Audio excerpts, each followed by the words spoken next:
माननीय पर्यटन मंत्री आणि सांस्कृतिक मंत्री मंगलप्रभातजी लोढा यांनी अत्यंत एक दुर्दैवी विधान केलेले छत्रपती शिवाजी महाराजांच्या आग्र्याहून सुटकेची तुलना ही काही महिन्यांपूर्वी घडलेल्या एका राजकीय बंडाशी केलेली आहे। मी माननीय मंत्री महोदयांच्या निदर्शनास आणून देऊ इच्छितो की दोन घटनांची सुद्धा तुलना करताना आग्र्याहून छत्रपती शिवाजी महाराजांची सुटका ही उभ्या हिंदुस्थानाला स्वाभिमान दाखवणारी गोष्ट होती, सर्वसामान्य रयतेच्या स्वराज्यासाठी ती केलेली गोष्ट होती।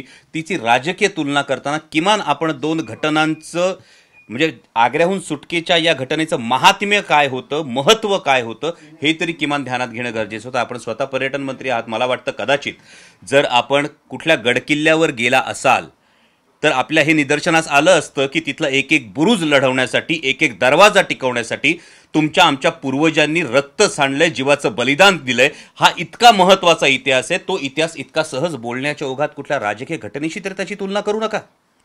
आणि आपण सांस्कृतिक मंत्री आहात तर आपल्याला हे माहीत असायला हवं की महाराष्ट्राची जी संस्कृती आहे या संस्कृतीचा एक अविभाज्य भाग हा छत्रपती शिवाजी महाराजांचा इतिहास आहे, जो आमची अस्मिता आहे, जो आमचा अभिमान आहे।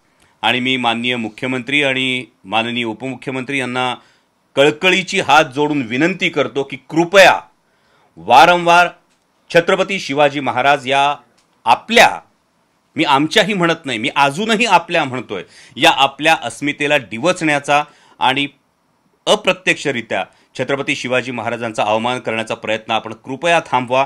आणि जर हा प्रयत्न थांबला नाही तर माझी विनंती आहे, येणाऱ्या शिवजयंतीला आपण किल्ले शिवनेरीवर येऊ नका, तिथे पाय ठेवू नका। कारण एकीकडे अशा पद्धतीनं आपण राज्याची जबाबदारी आपल्या हातात असताना सातत्यानं अशी विधानं येतात, त्याला आपण पायबंद घालत नाही आणि मग आपण येऊन जर शिवजयंती साजरी करायची म्हणत असाल तर कुठल्या नैतिक अधिकारांना तुम्ही शिवनेरीवर येणार आहात? आणि जर ही विधानं थांबली नाही तर शिवभक्तांच्या वतीनं मी सांगतो की शिवनेरीवर पाय ठेवणं तुम्हाला नक्कीच मुश्किल होईल। त्यामुळे माझी विनंती आहे, कृपया आपण ही विधानं थांबवावीत, छत्रपती शिवाजी महाराजांचा अवमान आपण थांबवावा। बैलगाडी शर्यतीची सुनावणी अजूनही प्रलंबित आहे, काय सांगा? बैलगाडा शर्यतीच्या संदर्भात सातत्यानं संसदेत आपण जो आवाज उठवला आहे तो आपण सगळ्यांनी पाहिलेला आहे। आणि बैलगाडा शर्यत ही केवळ संस्कृती नाही, त्याच्याबरोबर अनेक गोष्टी जोडलेल्या आहेत। म्हणजे बैलगाडा शर्यतीबरोबर जर आपण बघत असाल तर ग्रामीण अर्थकारणाला फार मोठ्या प्रमाणात चालना मिळते। म्हणजे अगदी आमचे वाजंत्री मंडळी असतील, ट्रान्सपोर्टवाले असतील, इथपासून जे जत्रा यात्रा लागतात तिथली छोटे छोटे स्टॉल्स असतील, या सगळ्यातून एक ग्रामीण अर्थकारणाला फार मोठी चालना मिळते। त्याचबरोबर ज्या पद्धतीनं स्पेनची बुलफाईट असेल किंवा स्पेनचं बुलरन असेल, हे आंतरराष्ट्रीय पर्यटकांसाठी एक फार मोठं अट्रॅक्शन ठरतं।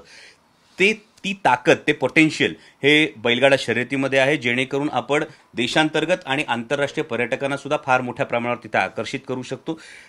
ही आपली 400 वर्षांची संस्कृती, ही आपली परंपरा आहे, ही एक गोष्ट। आणि त्याही पलीकडे एक फार मोठी गोष्ट आहे की खिलार जातीचा बैल या बैलगाडा शर्यतीसाठी वापरला जातो आणि या माध्यमातून देशी गोवंशाचं रक्षण करण्याची एक फार मोठी गोष्ट ही समोर येईल। कारण आज तुम्ही बघत असाल तर बैलगाडीचा फारसा वापर होत नाही, सगळीकडे ट्रॅक्टर आलेला आहे, प्रवासासाठी सुद्धा वाहनं आलेली आहेत। मग नंतर पुढच्या काळात बैल हा प्राणी काय फक्त प्राणी संग्रहालयात जाऊन बघायचा आहे?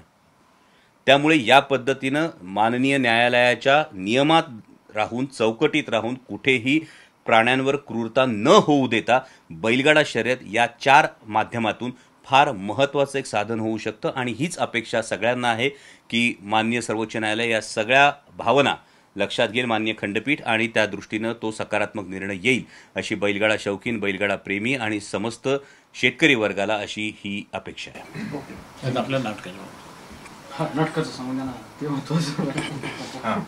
आपण टीआरपी काढून घेतो मग बाकी टीआरपी वाढते सर आम्ही पहिल्या भेटीत पण केलंय सर ते सगळं। छत्रपती संभाजी महाराजांचा ज्वलज्वलन तेजस इतिहास हा पुढच्या पिढीपर्यंत पोचावा या दृष्टीनं संभाजीनगर शहरामध्ये शिवपुत्र संभाजी या महानाट्याचे प्रयोग आयोजित केलेले आहेत। आणि सगळे मोठे सिनेकलाकार म्हणजे डॉक्टर गिरीश ओक यामध्ये औरंगजेबाच्या भूमिकेत आहेत, प्राजक्ता गायकवाड या येसुबाईंच्या भूमिकेत आहेत, महेश कोकाटे अनाजी पंतांच्या भूमिकेत आहेत, अजय तापकीर आहेत, रमेश रोकडे आहेत, विश्वजित पडते आहेत। त्यांच्यासोबत जवळपास 150 कलाकारांची फौज, हत्ती, घोडे, छत्रपती संभाजी महाराजांची हत्तीवरून होणारी मिरवणूक, प्रेक्षकांमधून होणाऱ्या घोड्यावरच्या 9 एंट्रीज, आणि हा संपूर्ण एक 6 वेगवेगळ्या स्तरांवर म्हणजे 6 वेगवेगळ्या लेवल्सवर एका अर्थानं 6 मजली वाटावा असा हा सेट, त्याच्यामध्ये अत्याधुनिक तंत्रज्ञानाचा संपूर्ण वापर आणि यातून छत्रपती संभाजी महाराजांचा इतिहास उलगडण्याचा हा प्रयत्न आहे. दिनांक 23 डिसेंबर ते 28 डिसेंबर जबिंडा ग्राउंडला या महानाट्याचे प्रयोग आयोजित करण्यात येणार आहेत आणि या महानाट्याचं जे तिकीट आहे म्हणजे इतर महानाट्यांच्या तुलनेमध्ये या महानाट्याचं तिकीट अत्यंत माफक ठेवलेलं आहे आणि तिकीट विक्री ही 4 डिसेंबरपासून संभाजीनगर शहरातल्या वेगवेगळ्या ठिकाणी असणार आहे. त्याचबरोबर फोन बुकिंगद्वारे सुद्धा आपल्याला हे तिकीट मिळू शकणार आहे. बुक माय शोवर सुद्धा या तिकिटांची उपलब्धता आहे. माझी आपल्या सगळ्यांना कळकळीची विनंती आहे की आपल्या पुढच्या पिढीला आपल्या धाकल्या धन्यांचा इतिहास हा सांगण्यासाठी, त्यांच्या काळजावर तो इतिहास कोरण्यासाठी जरूर 23 डिसेंबर ते 28 डिसेंबर संभाजीनगर शहरात होत असलेल्या शिवपुत्र संभाजी या महानाट्याला आवर्जून या. एकटेच मुळीच येऊ नका, सहकुटुंब या, लेकरा बाळांना घेऊन या. पुढच्या पिढीला कळलं पाहिजे आपल्या धाकल्या धन्यांचा इतिहास काय होता ते. जय शिवराय.